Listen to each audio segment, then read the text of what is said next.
স্বামীর এগেইনস্টে অভিযোগ সরকারি জমি লুট করে দেওয়া হচ্ছে, মহিলাদের হুমকি দেওয়া হচ্ছে, কি বলবেন? এটা সম্পূর্ণই মিথ্যে কথা। আপনারা একটু খোঁজ নিয়ে দেখুন। আমার পুলিশ প্রশাসনের কাছেও অনুরোধ যাতে এটা একটু তদন্ত করা হয় যে আদৌ আমার স্বামী এই সব কাজে জড়িত না ওরাই জড়িত। বালি পাথরের ব্যবসা ওরাই করে, ওদের বাড়িতেই ডাম্পার, ওদের বাড়িতেই সমস্ত কিছু।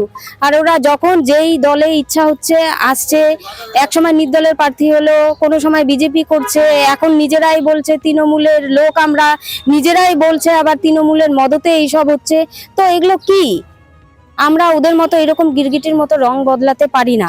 ওরা দলের লোকই তো বলছে যে রাজু মণ্ডল। আমার দলের লোকের কাছে অনুরোধ যে তারাও যেন এই ব্যাপারটা খোঁজ নেয়, তদন্ত করে এবং এইটা যাতে সঠিক তদন্ত করে বের করা হয়। আমারও এটা দলের লোকের কাছেও অনুরোধ রইল। সকাল থেকে হাজবেন্ডের জন্য থানায় বসে আছেন, আর কিছুক্ষণ পরেই জলপাইগুড়ি আদালতে নিয়ে যাওয়া হবে। হ্যাঁ, আমরাও কালকে পরশুদিনই মেডিকেলে ভর্তি ছিল, তো কালকে এখানে পুলিশ হেফাজতে কেন নেওয়া ভর্তি হয়েছে। করা হয়েছিল?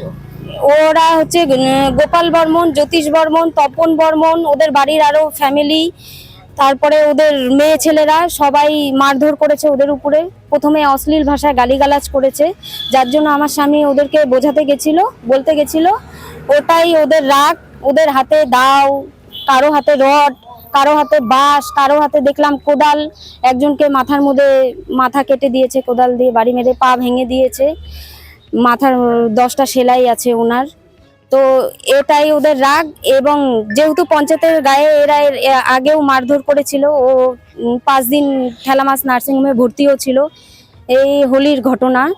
তো বারবার যেহেতু পঞ্চায়েতকে অ্যাটাক করছে, এখন নিজেদের তো বাঁচতে হবে, বাঁচার জন্য ওরা নিজেরাই নিজেদের দোকান জ্বালিয়ে দিল। অভিযোগ করছে যে রাজু মণ্ডলের ওরা ওরা স্থানীয়, ওরা স্থানীয়রা না, ওরা সব বাইরের লোক নিয়ে এসছে। ওদের নিজেদের বলতে গ্রামের লোক একজনও ওদের পাশে নেই।